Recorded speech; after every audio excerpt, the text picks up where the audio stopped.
All right, we'll go ahead and get started here. I just want to introduce myself. I feel like I know a lot of you guys, but if you haven't met me yet, my name is Nick Poole. I'm the director of director of middle school ministry here at North Hills, and I'm super excited that you guys are here tonight, just to take an opportunity to kind of talk through some things as parents, particularly of middle schoolers, but also as your kids are starting to join our student ministry, kind of some of the visions and goals that we have as a student ministry that impacts you as a parent, and then kind of talk through some practical things that hopefully will be applicable at home. And so tonight I want to just start off real quick just by kind of letting you know each week, usually for middle school, we do gather in this space here, and we'll have worship and teaching, and then these breakout rooms right behind you is where they'll go for life groups. And so by and large, week by week, this is where our middle school ministry kind of exists and live. And we still utilize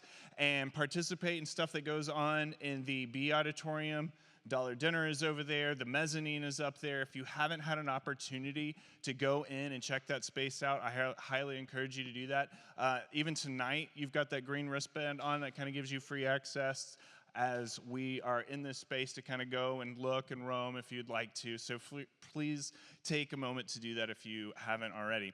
And on that note, just so you know, if you haven't seen this, or maybe you're newer to North Hills, child safety is something that is extremely, extremely important to us. We're doing as much as we can each day, each year to improve ourselves. And so we do have a pretty robust child safety policy. And in fact, last week, we had an outside organization come in and speak to us as staff to help improve just our awareness of things that could be going on, and just doing anything and everything that we can to make sure that the kids and anybody who is a minor that steps onto our campus is well watched out for, well taken care of, and protected. And so that's why, if you're wondering why you have those green wristbands on, anybody who serves or is in the presence of a ministry that interacts with a minor has to go through this training. And so if you have a green wristband on, that means that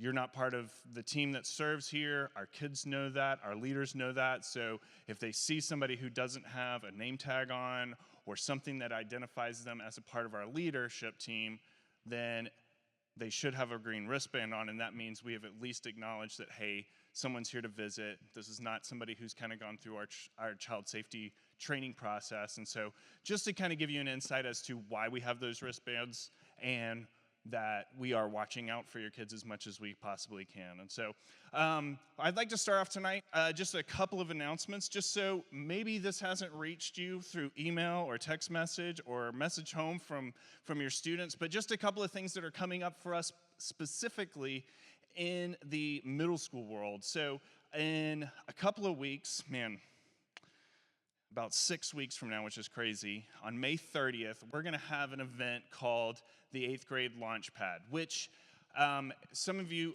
who may have some older students may be familiar with our Senior Impact event, which kind of prepares our seniors to go off into college, next stages of life, those kind of things. From that same vein, we created this event last year, and the idea behind this is to kind of graduate them on from our middle school ministry and kind of prepare them for high school ministry, not just here at North Hills, but if your kid is in public school or private school or even in homeschool co-ops, there are distinct changes between stuff that's going on in middle school than in high school. And so just kind of speaking into that, giving them some preparation time, and also giving them an opportunity to ask questions. And so we focus on two different aspects during that time. We focus on more of an academic side, talking about changes in school, changes in academics, changes in extracurriculars, and then we talk about the spiritual aspect of really, you've grown up in the home that you're in. Maybe you've grown up in a Christian home. Maybe you've been in the church all your life. But now, especially as you move into high school, we want those students to really start to turn and make their faith their own, established on their own understanding of Scripture and their own relationship with the Lord, rather than leaning on just their parents or even their youth pastors or life group leaders or whoever it is. And so those are kind of our two focuses. That is going to be from 6 to 8 p.m. and really just a time of celebrating them. And so that is our 8th grade Launchpad. Also coming up, June 4th, we're going to be having a middle school hangout. So a couple of times, usually at least once or twice during the summer, we have an opportunity, just because they're out of school, something during the day for all our middle schoolers to get together. So mark that down on your calendar. On June 4th, we'll have a hangout. More details on that to come. Usually somewhere around 12 to 2 is what we do, or 11 to 2, but in the middle of the day. And then right after that, that following week, June 8th through the 13th, is Woodlands. So if your kid is signed up for Woodlands, you should hopefully already know this, but June 8th through the 13th is Woodlands.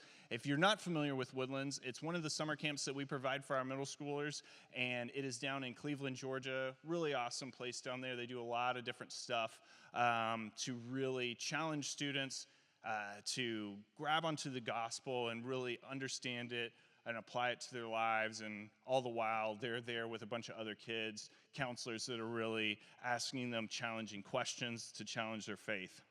And then a couple of weeks after that, the Monday after Father's Day is going to be June 22nd through the 27th. We're going to be taking a group down to Fayetteville, Georgia on a missions trip. Last year was our first trip.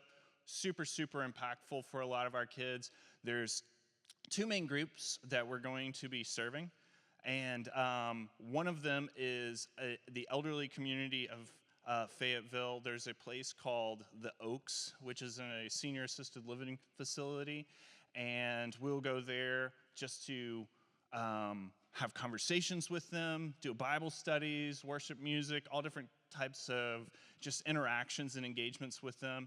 And it's just a blessing for the residents there, but it also is really challenging for our students to speak to some of these guys that are just, their grandparents' age or maybe even older, and just kind of hear some of their stories too. And so super impactful. And the second group are refugees. And last year we didn't have direct contact with refugees. I don't know that we will this year either, but what we will be doing is partnering with some of these ministries who minister and provide for these refugee families in Clarkston to provide. They provide all kinds of stuff for them, but specifically what we do is work with the farms there, which provides food and groceries and sometimes jobs even where they're working on the farms. But we went there last year, helped do some work around the farm, some upkeep, but then we also had the opportunity to pick some of the crops from their farm there that we then bagged up and was going to this one specific family for their groceries that evening. And so I think that was a really, really impactful time for them as well. So it's a really incredible trip to challenge our students of what it really looks like to serve people outside of our cultural norms and to see what it looks like to serve Christ from a missional standpoint. And so that is June 22nd through the 27th. If you're, and that's still open. If they want to sign up to go on that trip, please get them signed up. We do have a training session on April 25th, which is not this Saturday, but the following Saturday. And we'll do a 4-hour training with the host pastor from the church down in Fayetteville here at North Hills. So that is April 25th from 12 to 4. So that's our middle school missions trip that's coming up. And then our last big event for the summer is another camp opportunity. It's a camp called Teen Valley Ranch. It's a place that I have a lot of connection and investment in. Just another camp option if Woodlands doesn't happen to work out for you. And this is still open. Registration for Teen Valley is still open. I believe it is $450 for the week. It's July 20th through the 25th. Really incredible camp up there. It's up in the mountains of North Carolina, about 30-45 minutes from Grandfather Mountain.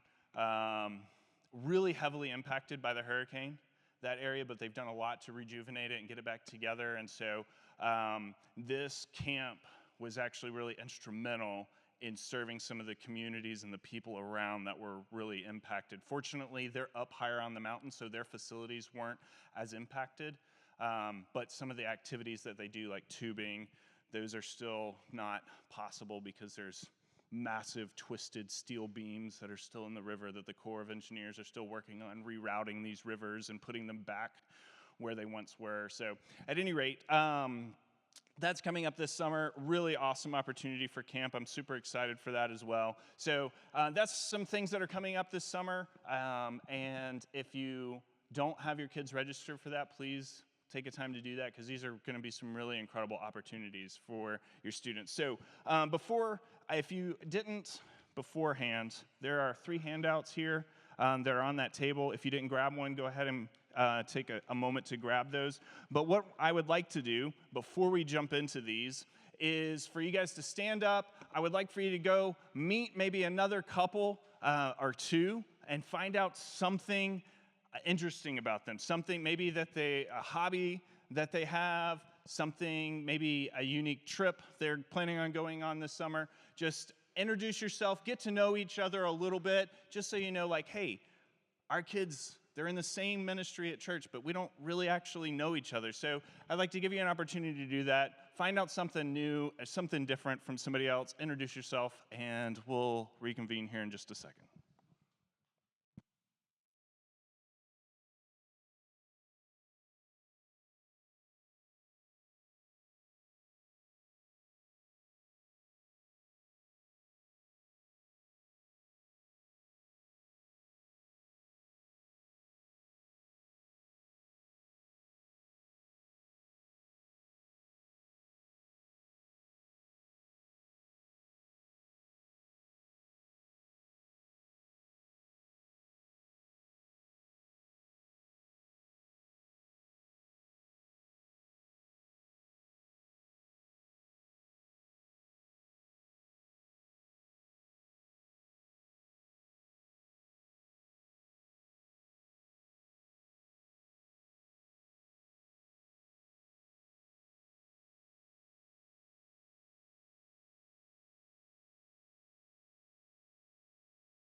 just got a lot of pollen in my throat.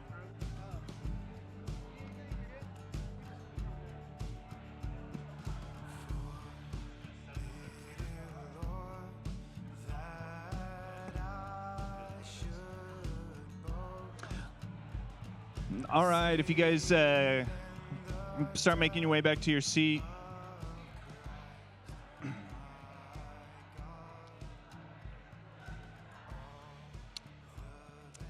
Yeah, if you guys just start making your way back to your seat, we'll get started here.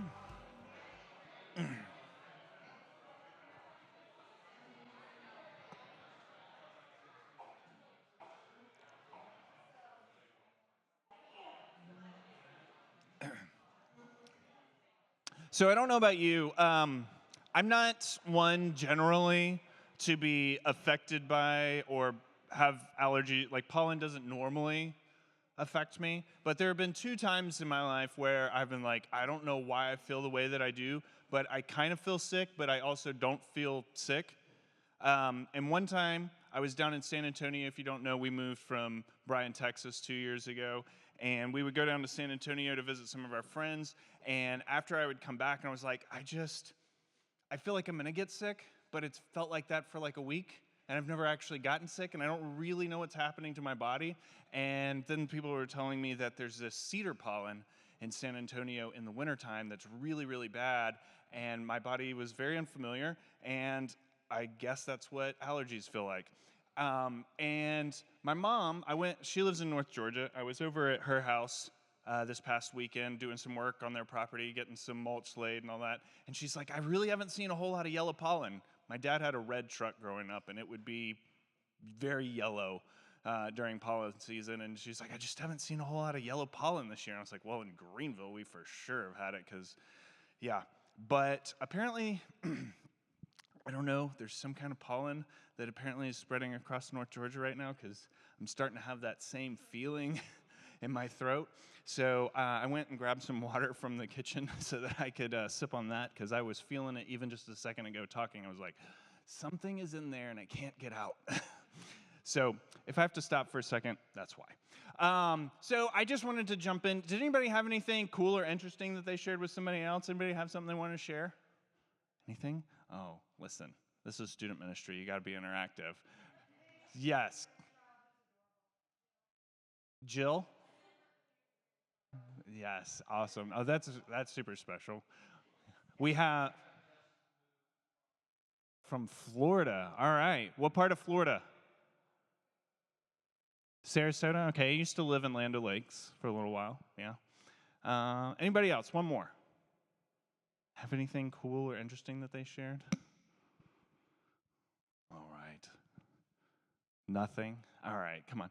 All right, so in middle school ministry in particular, we really try to pull them out of their shell because, they're getting into a new ministry, they're getting into a new space, and, we have a lot of new families that are joining our church, which is fantastic, and so we don't want them to get stuck in that rut of, like, the same old, and so there'll be often times where I try to get them up and active and moving around and getting to know each other for that purpose, so they get to know each other outside of their friend group, and it's good to have friend groups, of course, but we want them to know other people too. And so if you don't know, a couple weeks ago, man, has it already been that long? It has, almost 2 weeks ago. We were at First Baptist Malden for what we call United Night of Worship. There were probably 6 or 7 churches there together, worshiping together, different student ministries. And so just a super cool opportunity for kids who are from different schools, different churches to come together and worship. And so that's our desire for the area of the upstate and Greenville, and even specifically for North Hills, that they are engaging with people that maybe they wouldn't normally engage with, or friend groups, or people outside of their friend groups. And so I wanted you to take an opportunity even to get to know each other just a little bit, just so you know, like, hey, we have something in common. If nothing else, our kids are in the same student ministry here at North Hills. So one of the things that we talk about, and if you want to grab this first handout that is titled Middle School Family Huddle, I just kind of want to set the stage for some of the conversation that we're going to have this evening.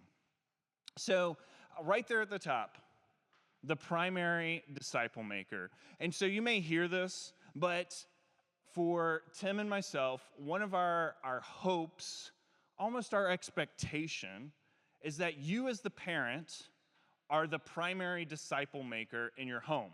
Meaning that, your kids come to student ministry, they come to church. I know I grew up in a really awesome student ministry, and one of the biggest pitfalls of student ministry in particular is they graduate and they leave, and they had a super awesome youth pastor, maybe several really, really good life group leaders or whatever, and they go off to college, and they lose all sense of foundation in their faith because it was stuck and sold solely on that group. And so one of those things I mentioned before is we want our students and our kids to establish their own faith with their own personal relationship with the Lord, because that's what it's about. It's not about having a faith that is routed through someone else, right? But who is always going to be there? Beyond all the changes in life, beyond the different scenarios, our parents are always there for us, or at least hopefully they're always there for us, right? And so that is our goal, is that you as parents are the primary disciple maker in the home. So what does that mean? A primary disciple maker. So being the primary disciple maker means that you are accepting that God-given responsibility to be the first and the most influential spiritual guide in their life. So you're the first and you're the most influential spiritual guide in their life. So, of course you're the first, right? You're the one that's there from the get-go. And you have that first opportunity to be an impact on your kid's life. And you are, despite popular belief, you are the most influential in their life. Even though sometimes it might feel like your kids don't listen to you, or they ignore you, or they're just not listening. When it comes down to it, the people that make the most impact in a person's life is their parents. How they worship, how they interact, even to the step of how they will parent in the future, right? And so you will be the most influential spiritual guide as well in their life.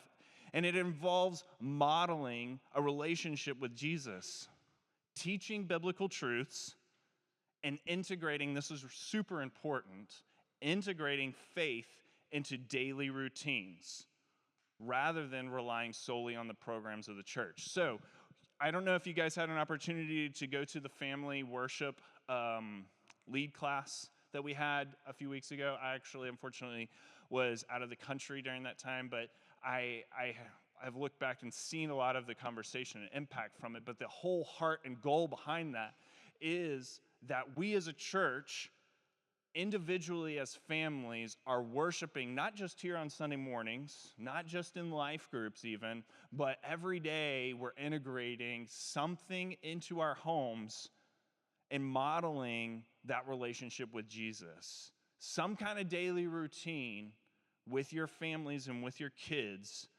that promotes biblical truth, that models that personal relationship with Jesus. In Deuteronomy, chapter 6, verses 4 through 9. I have to pull this up real quick because I forgot to do that.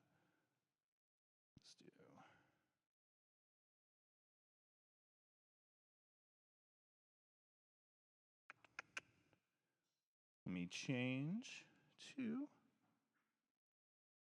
If you're not familiar with this passage is called, at least in Jewish culture, is called the Shema.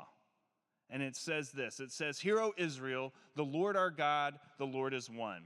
You shall love the Lord your God with all of your heart, with all of your soul, and with all of your might. And these words that I command you today shall be on your heart. You shall teach them diligently to your children. You shall talk of them when you sit in your house, and when you walk by the way, and when you lie down, and when you rise. You shall bind them as signs on your hand, and they shall be as frontlets between your eyes. you shall write them on the doorposts of your house and on your gates.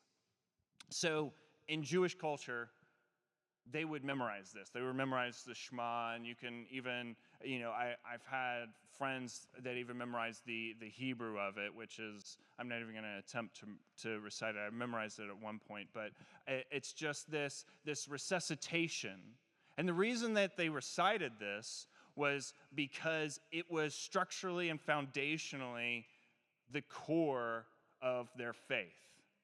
And what is so for us as evangelical believers, what's impactful about this and what's important about this is not just that we should love the Lord our God with all our heart, soul, mind, and strength, which is true, but going even a step further to the latter part where it talks about how we should impart this to our children and how this should be on the doorways and the doorposts. This should be something that we talk about when we lie down and when we rise.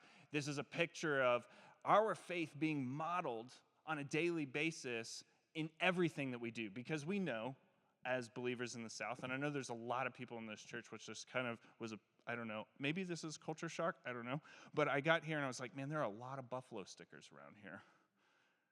There's a lot of people, particularly in this church, are not from the South. But I'm from the South. I grew up in Atlanta. And at least for me, and maybe you share this as well, the cultural Christianity is very thick, right? The idea that we go to church just because that's what we've always done. I go to church because that's what I was raised to do, which goes back to the influence that you have as a parent, right? But if that is where it ends, then we have a problem. And that, for a lot of us in the South, is where it ends, because we just kind of go to church just because we do. But our faith and our relationship with Christ, and you know this already, should go beyond Sunday morning. It should go beyond just the prescribed meeting times. But should be something that is through and through when we rise, when we lie down, when we go by the way. And it's something that we should, as parents, impart to our children. And so this is known as the Shema. And it was a command of the Lord to a command of the Lord to disciple our children. So parents, you are the most influential person in your kid's spiritual life. Common misconceptions, which I kind of touched on this already, but is that my kid doesn't listen to me, which, fair point. There are probably a lot of times when your kid doesn't listen to you, which is super cool when you have a life group leader that's over here spending Sunday evenings with them, maybe going out to Culver's from time to time or doing different activities, and they say something to your kid, and you're like, I've been saying that the whole time. But you know what? Different perspective, different influence. But that's a temporary role. You are a permanent role. So even though you feel like maybe my kid isn't listening to me, doesn't mean they aren't listening to you and that you don't have an impact. They are going to get better stuff, or the other common misconception is that they are going to get better stuff at church than what I can offer. Maybe you feel like you're not as adequately equipped to share something or to teach something. And to be quite honest, when we have volunteers come, or maybe we reach out to somebody and ask them to be a volunteer in our student ministry, we're not asking them how well biblically versed they are, or do they have a seminary degree, or did they go to a Christian college or a Christian high school. Because it's okay to say to your student, it's okay to say to your kid, I don't know. Because at the end of the day, it doesn't matter how educated you are, we don't know everything. There's not a person in this room or in this building or on this earth that knows everything. And if you're not okay saying, I don't know, to your kid, or to anybody for that matter, then you're going to find yourself in a tough spot. So being able to say, it's okay that I don't know, but let's find out together. And that will prove to have a very impactful experience for you and for your kids. So your kids are watching, and they're absorbing everything you say and do. We see this most obvious when they're toddlers. Anybody have an experience where maybe they said something and then they hear their toddler repeating the exact same phrase? I've seen that a lot, They're just absorbing everything. And the more subtle evidence, and we touched on this before, is in how you parent. And it will be strangely familiar how they parent. Regardless of their age, they're watching you. Whether they are 2 and 3 years old or they're 23 years old, they're watching you. They're soaking it up.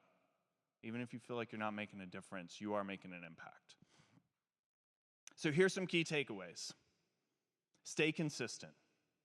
Biggest thing I push everywhere, and especially with our students, is to stay consistent. Model Jesus at home as much as you would model him at church and everywhere in between.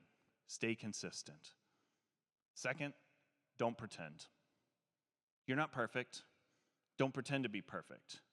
So be open about your failures. When you fall short, continue to model Jesus. Continue to model how he has taught us and shown us to respond to our sin. And lastly, be intentional. Be intentional with discipling your kids. Dr. Dobson said this when he was speaking about, in particular, he was speaking about relationships. But he says this, that water the plant, place it in the sunlight, and it will grow. And if you put it in a cold, dark corner, however, it is likely to die. And he was talking more about marital relationships, but this is also applicable even to how we approach our relationships with our kids, in particular, how we disciple them. If we aren't intentional about it, if we just think like, I would just kind of hope good things happen and just hope what I happen to say brings about good fruit, and you just leave it in that cold, dark corner, then that opportunity, that impact, and that influence is going to die. So be intentional. Be regular, be consistent, and be faithful. And so that's what it looks like, and that's what we're thinking of when we say we want for you as parents to be the primary disciple maker of the home. We want to disciple your kids. We want to be impactful, and we want to, when your kid comes here to Alive, that they leave changed. We hope that God speaks into their life. We're not just doing this just for kicks and giggles on Sunday evening. We're hoping that there's real life change here. But primarily, you as parents are the disciple makers. We're going to move into a video. This is by, if you may have come to our parent huddle in the fall with Bobby Cooley.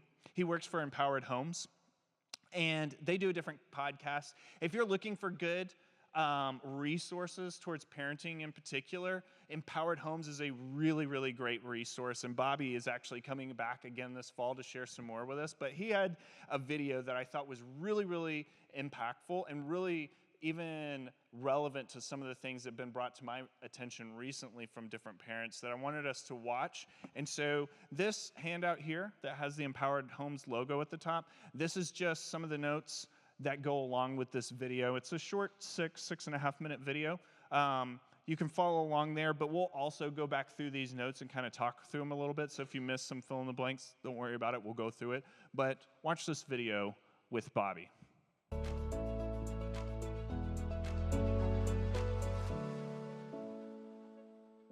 Welcome to Power Parenting. As always, our goal is to connect church and home by equipping parents to be the primary faith trainers in their home. And today we're talking about a powerful topic. Chris is with me. We're talking about confession over concealment. And what we mean by is on our kids' best day, we want them to come to us as parents. And on their worst day, we want them to come to us. Instead of concealing what's happening around them, we want to build and foster a home where everything's open and kids can come and we can talk and communication's there. So confession over concealment.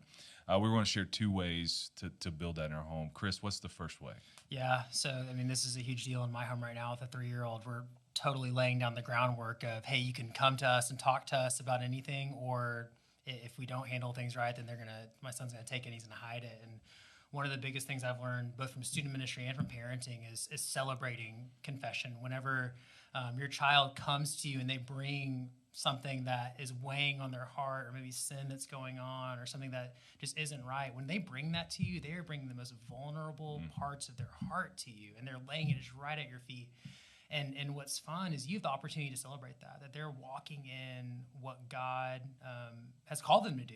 First John talks about how, we need to bring darkness to light. Absolutely. And so often, we get our own image wrapped up in our kids' struggles, and so we get upset with them or frustrated with them. And that's not to say we take sin lightly, but at the same time, when they're bringing that to you, they're doing what God has called them to do and what He's designed for us, which is confessing it, bringing it to light rather than concealing it from us. And one of the most powerful stories I've seen a few years ago, I had a boy, he was driving with me, and he looked at me and he said, Chris, I'm struggling with sin right now. And he's talking specifically about lust. And I told him, I said, hey, you need to go talk to your dad about that. And he was like, oh, I can't do that.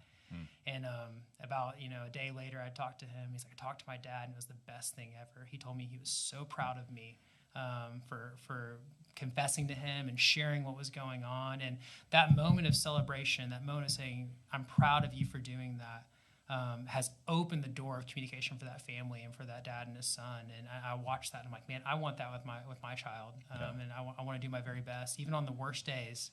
If my son's bringing that to me, then I need to celebrate that. Which can be super hard, but keeping in mind, if I can celebrate this, even though whatever the conversation could be, the celebration of that continues the conversation for next time. Exactly, it opens the door. Yeah, if you shut it down or go irate or lose it, you're communicating.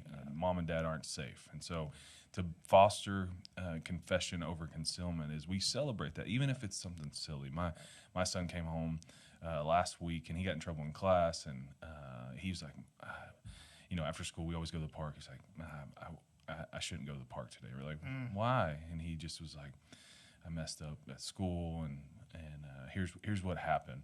And it was somewhat silly on his end, but he thought he did something really bad. Yeah. And so for us, man, hey, we are so proud that you came to us first and told us this, and he gave us his own consequences not going to the park. He could have gone to the park, he could have hid it, he could have, and then we got home later that night, found it in his folder, but he initiated that. And so we've said several times, hey, thank you so much for coming to us and sharing those things with us. Well, and what's huge is like we don't recognize those little moments as being so big, but the reaction in that moment like you said, either tells them, hey, I can bring things to light, and I can talk to my parents, and the channels of communication are open. Or if you react the opposite of that, then it shuts down everything, and you never know how that's going to bleed into the other areas of their life and their heart, Yeah, that's so good. So first principle is celebration, and it doesn't negate. There's going to be consequences at times. There's going to be stuff, damage control that you have to go through, but that small celebration of thank you, and I'm proud of you for coming to me, opens up the communication channels for later. And so the second principle of confession over concealment is we have to make everything discussable in our home.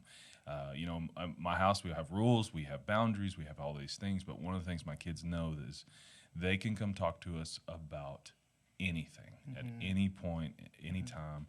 Everything's on the table. We make it discussable. And so a practical tip that we have, because as they're getting older, there's some awkward conversations that they want to talk about. They don't want to do it in front of their siblings, or even sometimes my daughter don't want to talk in front of me. And so we have a key phrase in our home. So anybody listening, you can create a key phrase and tell your kids. And so if my son or daughter comes up to me and says, hey, Dad, pots and pans. It's a silly, there's a whole story behind it. But if they say pots and pans, then my response is, when do you want to talk? And put it back on them. And sometimes it's, can we talk at bedtime? Or, hey, can we talk right now in the driveway? Or whatever it is. But we've made it, everything's discussable. There's been conversations that my wife's had with my daughter because we saw a commercial, And she's just going, "What is that thing?" And my wife's like, "All right, we're talking." And so creating a culture in your house where everything's discussable fosters this confession over concealment on those bad days. And we got to have those open channels of communication. Sure, yeah. That's huge. I think just, and on top of that too, just letting your kid know any time is a good time to talk. You know, Joe Landy, my boss, he always, his son would always come to him and say, "Hey, Dad, can I talk to you?" And he always says, "Anytime." Yeah. Or anything. You know, Anything, it's on the table, and anytime, whenever you need to talk, I'm going to make time to do that. And so it's available. We got to celebrate when they do come to us, and we got to foster that our home everything's discussable. Yes. That's how we build a culture of confession over concealment. Look, we're honored to walk with you as we pour in the next generation of followers, one home at a time.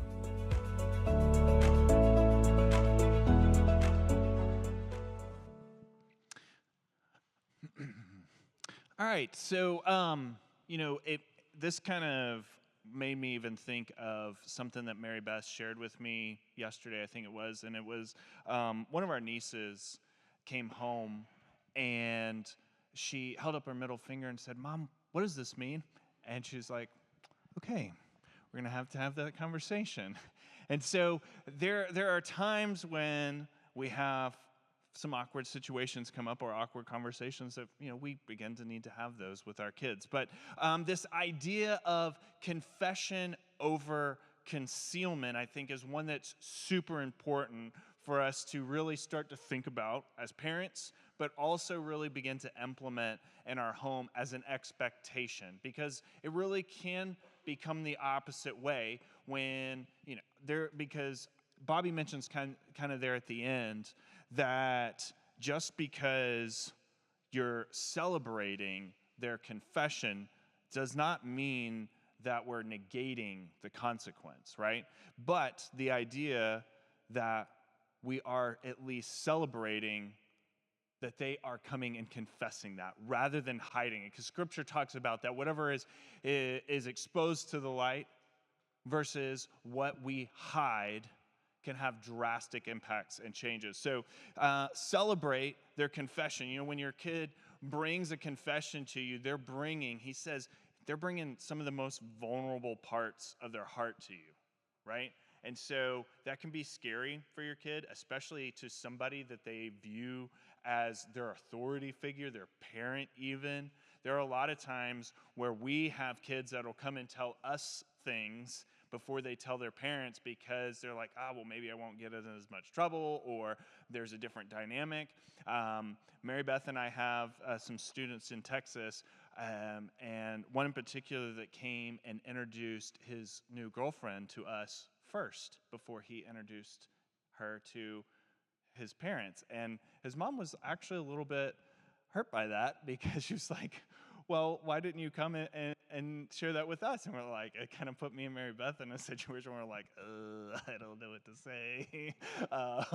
But there can be different relationships there. But at the end of the day, at home, we want to have that expectation that we set for our kids that they can bring anything, and that they can share and confess whatever.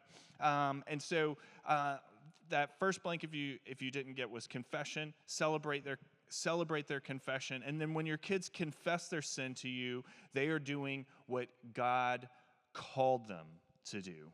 And so it's a very even interesting to even think about that as something that God calls us to, because a lot of times in our homes, especially at least for me when I grew up, I was like, man, I don't want to tell my dad about something that I messed up because I know that I'm going to get in trouble and there's consequence, which that's true. That's real. There is consequence to when we disobey. There is consequence to our sin. But if all our kids do is fear the hammer or fear the consequence or fear the turmoil in the home, then there's not space for them to work through whatever they're struggling with, right? And that's not what God calls us to. And in fact, in 1 John chapter chapter 1, it says in verse 5, "This is the message we have heard from him and announced to you, that God is light, and in him there is no darkness at all. If we say that we have fellowship with him and yet walk in the darkness, we lie and do not practice the truth. But if we walk in the light as he himself is in the light, we have fellowship with the one another, and the blood of Jesus, his son, cleanses us from all sin." So there's power in the light. And in Matthew, there's a passage that talks about this repetitive sin that continues to come back, and it says that each time it comes back 7 times stronger. And one of the things that is often missed in that passage is that when we address a sin, and when we address something like that, if we don't replace it with something godly, if we don't replace it with something from God, then that sin will come back 7 times stronger. And so it's not about just behavior modification and getting rid of all the bad behavior, but cultivating this environment and this expectation in our homes that bring that to us. Like Bobby was talking about, everything is on the table. Let's at least let our kids know that we are a safe place to talk about it. See, celebrating your kid's confession opens the door for conversation for next time. If all we do is respond in anger, or all we do is respond in disappointment or upset or whatever, however that comes out in your personality, all that does is communicate that mom and dad are not safe. Now, again, to reinforce this, that doesn't mean that celebrating their confession means we're ignoring the sin or that we're even negating the consequences. All that means is that we're letting our kids know that we're a safe place to talk about the struggles we deal with. And that also starts with being vulnerable with our own struggles and letting them know that, hey, mom and dad mess up too, right? But let's talk about it. Make everything discussable. So some practical key tips that I pulled away from this that I think are something maybe you could implement is to create a key phrase. Bobby said for him and his family, it's pots and pans, and I don't know what the story is. Maybe we could ask him whenever he comes in September, but pots and pans, maybe it's, I don't know, Bluey, or I don't know. If you come up with something and the idea that, hey, here's the key, the code word that says, I don't want to talk about this around my siblings or even friends or whoever. Maybe this is something really personal, and I just need to talk one-on-one. This is my key phrase to say, hey, I need one of those kind of conversations. And you're like, okay. Without them having to muster up the courage to say, hey, I need to talk to you about X or whatever it is, you have some kind of key phrase that says, hey, I want to talk privately. And the second one, which I think is going to be a real struggle for most of us because we live in such a busy society, and especially if you have several kids, you've got this kid over here playing sports, you've got this one over here doing some kind of drama activity, you got thankfully not anymore, but at one point you had your middle schoolers that are alive at 5 and your high schoolers that are alive at 7, and you're like, how in the world am I going to make trips to church 3 times in one day, and I live 30 minutes away? And we live in such a busy culture with such packed schedules that it makes it really hard, but make any time a good time to talk. Even if it feels super inconvenient, we remind ourselves that our kids are our priority, right? And we make sure that they know that we are reinforcing the idea that any time is a good time. Not that they're coming and they're interrupting you or they're being an inconvenience or they're stopping you from being able to do whatever it is you need to be doing, but you repeat that and you reinforce that idea that any time's a good time to talk. And so I think those are two key tips that at least I pulled away from this video. Maybe you pulled away some other takeaways that you could implement. But the main thing that I want you to go home with from this is the idea that we want to promote confession in our home, and that our homes and our parents are a safe place to talk for our kids. And so, again, if you are looking for more key resources, Empowered Homes is a great one. This last handout here that I want to walk through with you guys is by Bobby. It's an article that we pulled off of their website. This is just kind of the groundwork for even having those conversations of confession. But these are 5 ways to create a safe home for hard conversations, because we know that those hard conversations are coming, but we want to make sure that there's a safe place to have those conversations. So right off the bat, the thing that he kind of starts out with is kind of ironic for me, because this is not my personality at all. In fact, in college, we were talking about this earlier today, which is kind of funny, completely incidental, but we were talking about rent in college and how much rent has changed in the last, I know it's been 20 years, but it just, time flies and you don't realize how much things change. But me and 2 of my friends were renting a townhouse in Lynchburg, and rent and utilities all together, I think we paid separate for internet, was $660, which we split 3 ways, which $220 for rent was pretty awesome. And that may even be cheaper than it was even at that time for most people. But we were just talking about that, and I was just like, man, to have rent for $220 would be, that would be amazing. But maybe unrealistic for our time now. But the thing that relates to this particular conversation is that I live there with 2 of my friends, and a lot of times we had several people over at our house, but there would be times where just one of my roommates was there, and he would be sitting, you walk into our front door, and our couch was right there. And I could see the TV on, and I could see him sitting on the couch, and I would get out of my car, have my backpack on, and I'd walk to the door, and I'd grab the handle and right into the door, and he'd have the door locked. And I was like, middle of the day, what are you doing locking the door? And like, just my personality and kind of who I am, I'm just kind of like fly by the seat of my pants sometimes when it comes to my own personal life. In fact, at one point,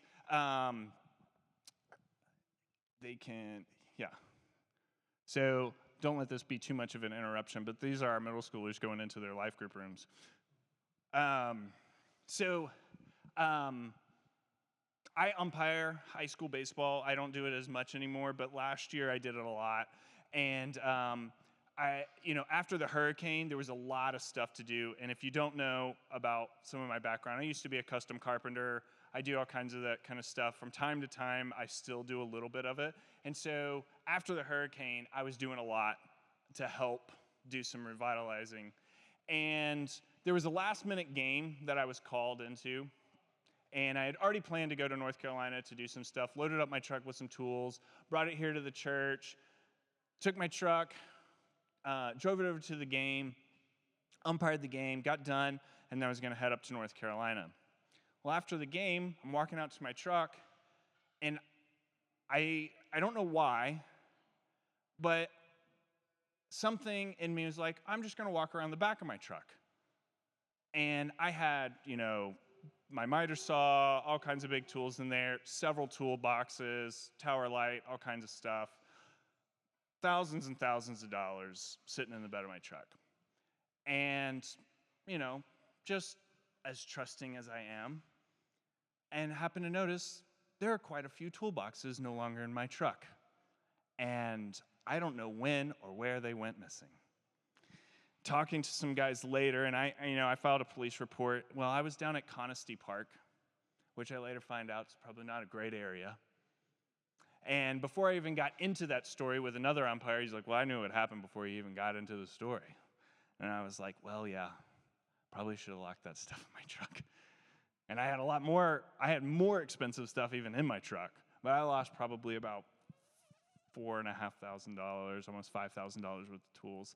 And, I didn't take the proper precautions. I was very trusting and just thought, well, I'll just leave them there.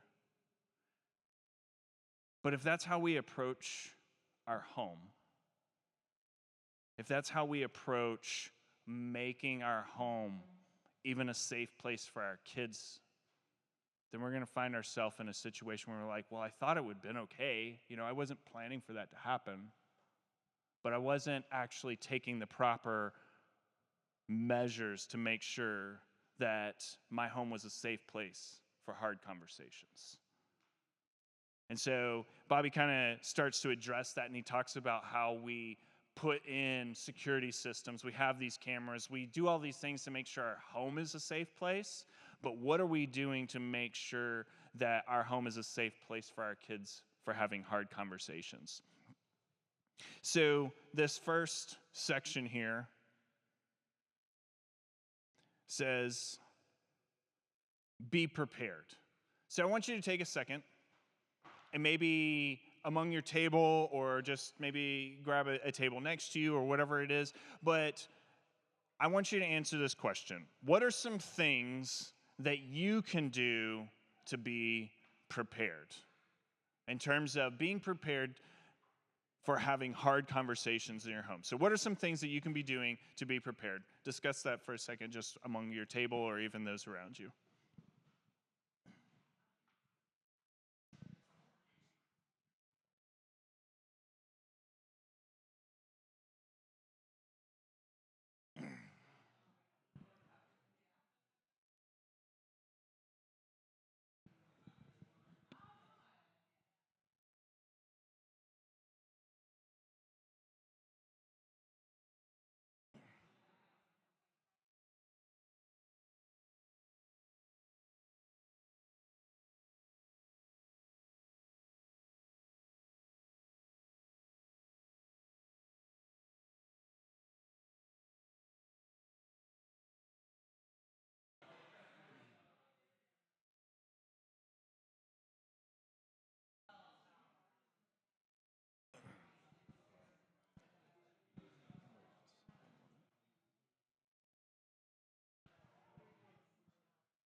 So Bobby says the best way to be prepared is to work out scenarios in your head and think about how you would respond. I want you to maybe think, what is the worst, like if my kid came to me and they said this, like this would, in my mind, would be one of the most devastating things ever. Now think about how you would respond to that. Is that how you would want to respond to point them towards Christ? So be thinking about that. It's not just good enough to hope that you have good, hard conversations, but to be prepared to have those hard conversations. Think about how you would respond in different scenarios. And then think about how you would even guide them through those difficult, hard conversations. So with that in mind, did you guys come up with anything that you felt like, this is how I want to prepare to have those hard conversations in my home? Just a couple of good ones. Anybody? Yes, ma'am. Mm-hmm.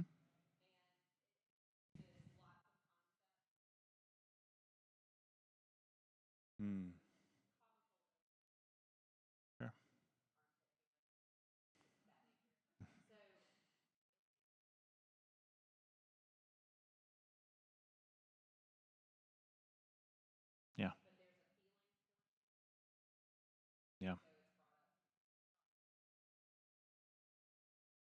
Yeah, that's great. What was the name of that book again?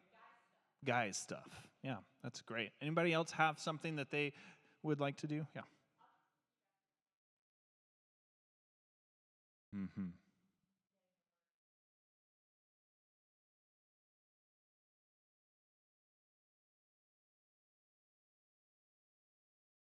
Yes, yes, yes. So making sure you fill in on your own self, take care of your own self, so that what hopefully you put in is what you put out. Yeah, that's great. That's great. So being prepared, super key to having and making sure that your home is a safe place for hard conversations. So the second one, use repetition. Repetition is a very, very useful tool. You see that in schools, even in just about anywhere you are. I've been coaching baseball with the Hurricanes this past year, and that's huge in what we do. We're just constantly repetition, repetition, repetition, so that these boys are picking up the skills. So repetition is a very impactful and useful tool, but within the home, within making sure your home is a safe place for hard conversations, how would repetition be useful for you in preparing a safe home? And maybe I'll ask this to even kind of help further that conversation. How is repetition useful in other areas of life that you could then mirror to help make sure that your home is a safe place for those hard conversations? Discuss that for just a moment.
Okay, so what are some ways that you can use repetition at home to make sure that your home is a safe place for hard conversations? How could you utilize repetition?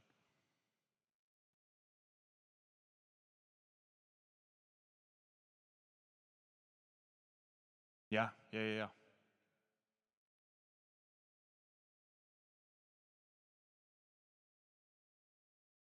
Yeah, yeah, that's great. That's great. Anyone else? How can repetition be useful? Yeah, Karen. Mm-hmm. Mm-hmm.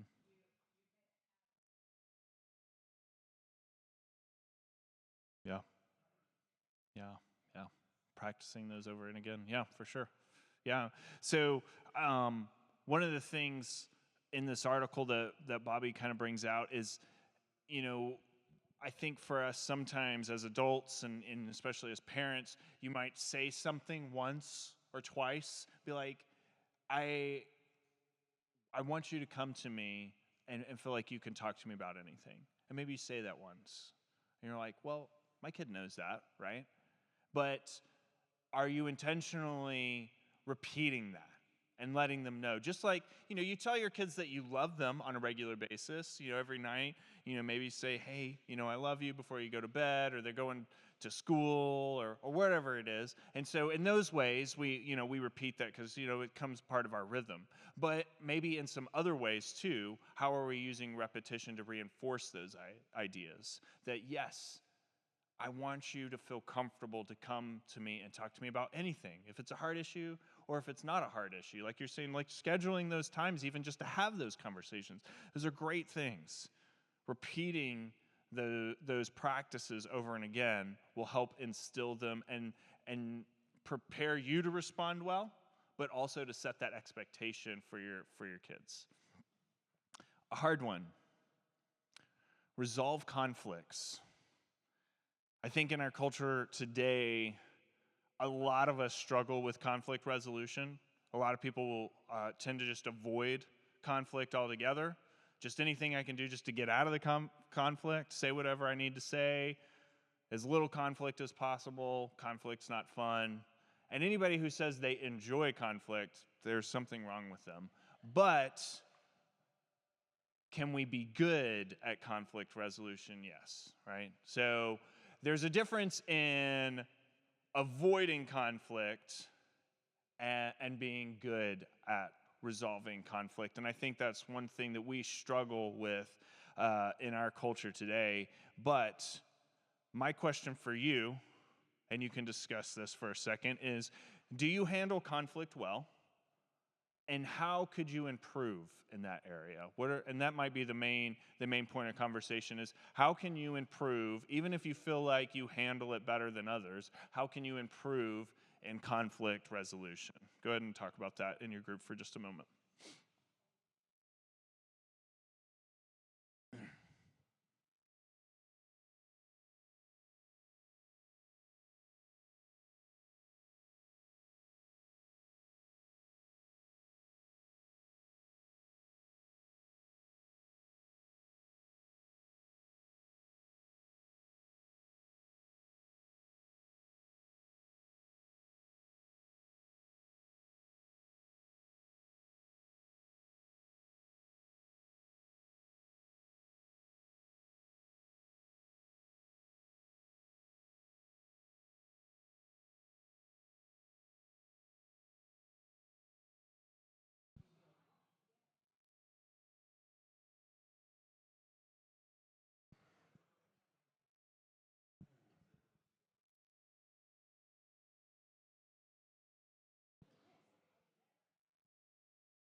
So in this article, I think this is really, really important for us to, and I want to kind of read this just to kind of re-emphasize what he says here.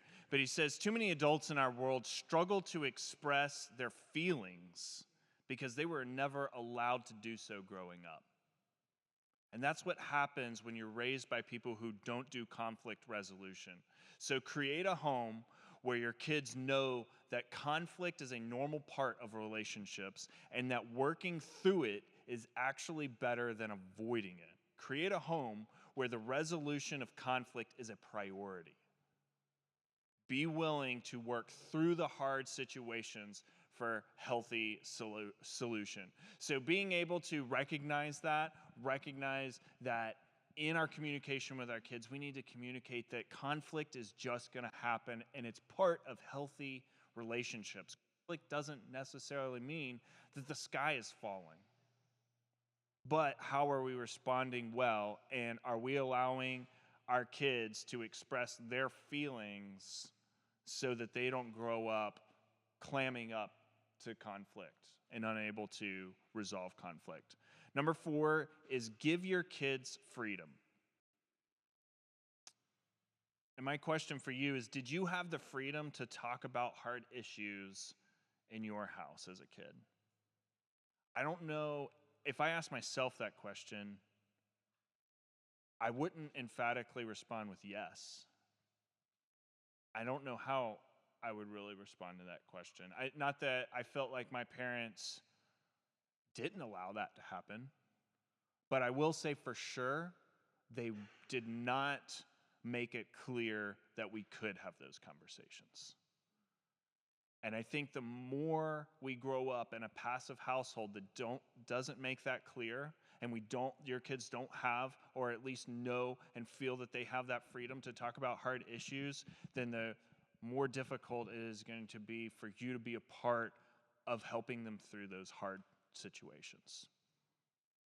So make sure that your kids know that they have the freedom to talk to you about hard situations. You know, we have to have rules. You have to have consequences.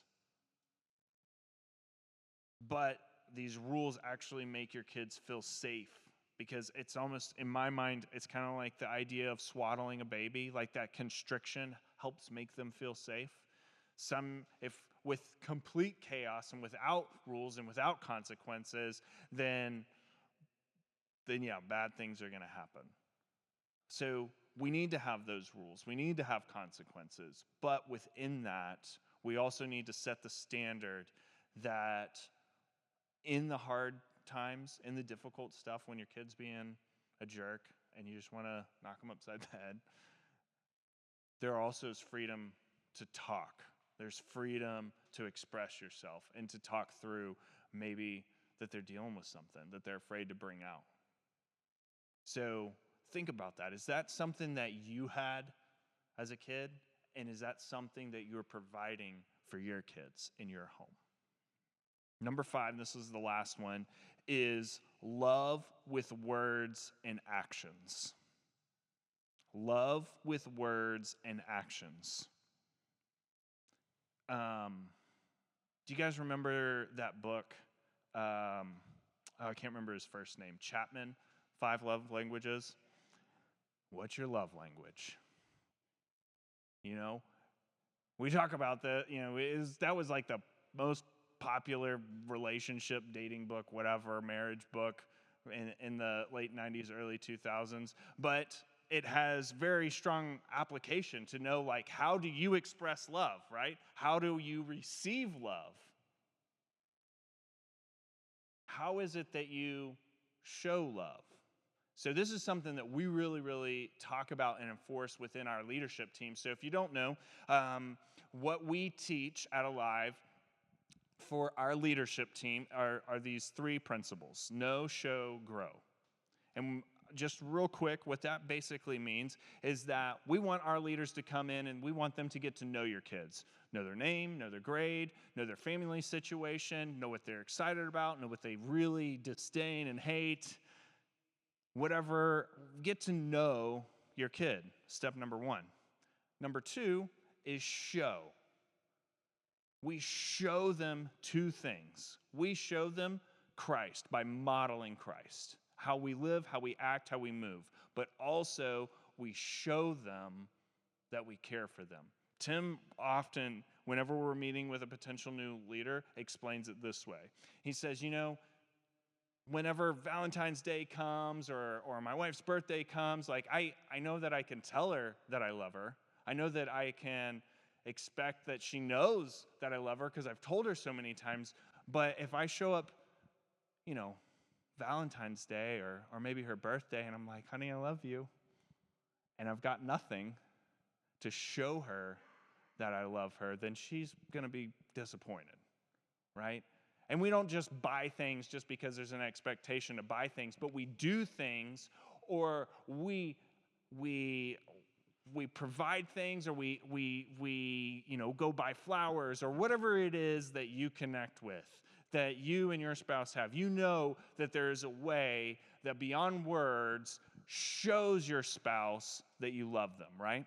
And you can think of that right off the bat. Like, this is how I show my spouse, beyond just, honey, I love you, babe, I love you, hope you have a good day. There's something more to that, more than that, that you can do to show your spouse that you love them. And when you don't do that, then there begins to be some distance, right? So in that same thread, we want our leaders to show our students that we care about them, that we know that they're there, that we know that they're dealing with things. And so in that same light, as we carry this back home with our kids, what are we doing not to just say, hey, son, I love you. Daughter, I love you. But what are we doing to show them that we love them? Because it can be really easy in the schedule and the busyness and whatever it is we're doing to just rely on just being like, hey, yep, let them know I love them. I told them I love them, whatever. But the greatest ways we can cultivate safety in our home is for our kids to know, truly know, that you love them. So the fifth step, or the fifth way you can create a safe home, is to make sure that not just with words, but also with actions, that you're showing your kid you love them. And part of that is knowing how you love them. Yes?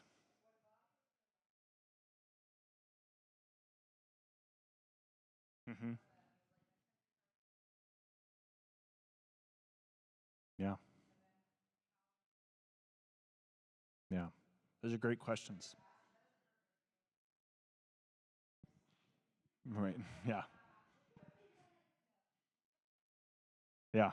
Absolutely. I think those are great questions to ask. If we ask our kids, how can I show you that I love you? You might get some interesting responses. I want a new PS5. But if you set those expectations for real, maybe you make it part of your schedule, maybe it's just part of your regular routine, whatever it is, if you know that you have set an expectation and a foundation for having authentic, real conversations, then I think you will get back real, authentic answers. So one last thing I want you to discuss is at the very bottom, it says sound off, but I want you to discuss what have you done to make your home a safe place for hard conversations? And I would add to that, maybe just based on what we've talked about today, what can you do or what will you do to help make your home a safer place for hard conversations? Go ahead and discuss that for just a few minutes, and then we'll close here in just a second.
Okay, so I hope that some of the stuff that we talked through this evening has been something that you'll be able to take home and implement just to help improve just a little bit better the spiritual life of your home. And so, you know, I know a lot of students that are going through some really tough stuff. And what's always, I don't know if surprising is the right word or just the one thing that really catches me off guard is like the kids that come that I know come from a great home. You know, they have great parents that are modeling Jesus and they are, having devotion time as a family together. They're doing all the right things, you might say. But they still come and they carry a heavy burden or they're dealing with something really, really heavy. And you're like, that's not just I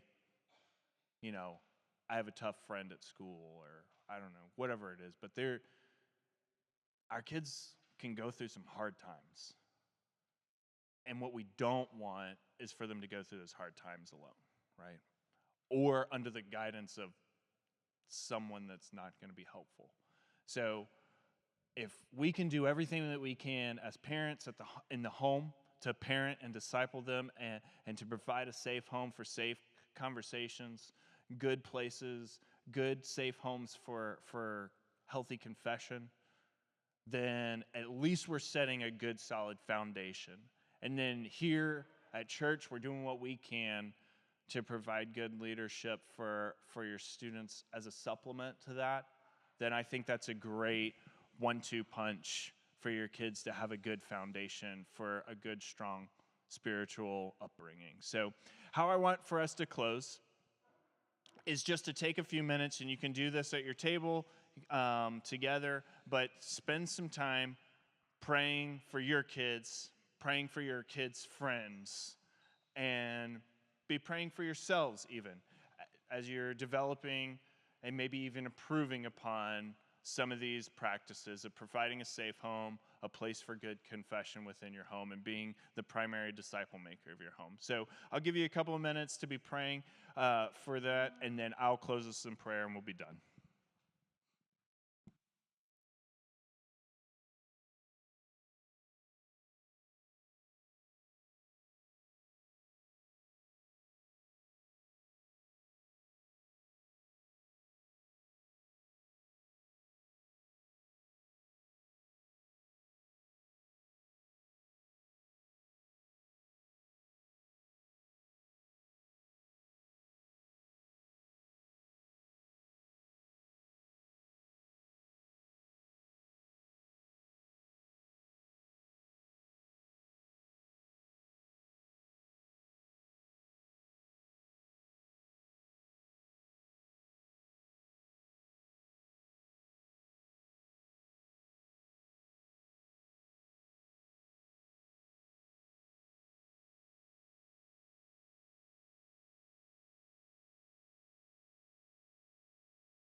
God, you've repeated in Scripture, and even as we've been studying through Matthew as a church, how much you value our children and how much you care for our children and how important they are to you. And so, God, I'm so thankful for each parent that's in this room tonight, that they love and they care for their kids so much that they would take time out of their Sunday evening to come and just hear a little bit more about things that they could implement at home that might help in guiding and leading their kids in their spiritual life and their parenting. And so, God, I pray that you would place your hand on each home, on each parent unit. Lord, that you would give them your holy wisdom to be able to lead their kids as you would have them follow, Lord. That they would model you, model a personal and intimate relationship with you that their kids could follow after. God, I pray for the parent unit in each home to grow closer in unity and connection with each other so that they could lead more confidently and stronger and more godly. God, I pray that you would reign over these homes, Lord, that these would be houses of prayer. Lord, that these would be houses that are safe for hard conversation, safe for any conversation. It would be a place where you are magnified, where you are rejoiced, where you are praised. And when we go through the storm, you are relied on even still and even more. Lord, God, I pray that high expectations are set in each of these homes, that you are the King of the universe. You are the Father of all of our children. So, God, as we leave this place, God, I pray that we would take these truths, take these tools, and put them into practice in the way that you desire for us to, so that we could lead and parent well and lead our kids well. And God, I pray for our church that we would grow in unity and in closeness with each other so that we can grow together as a community that would raise up children who would be fierce for you. Not just that we would trust our parents, not just that we would be familiar and knowledgeable or in even professing your name, but God, that we would be passionately proclaiming your salvation and your truth to the world, and that our kids would be doing the same. So God, we thank you for all that you do for us. And I thank you again so much for each and every person that's in this room. And I pray that you would bless what they have taken in, what they have discussed, and that it would multiply in their homes, God. Bless each and every family that is here tonight and the ones that are not, Lord. Pray that you would have your hand over each home. For it's in your name we pray. Amen.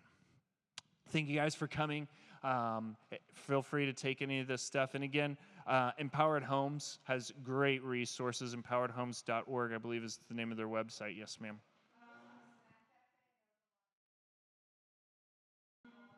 There might be some pizza in the Alive Cafe if you would like some pizza. But yes, thank you guys for coming. If you have any questions, feel free to reach out.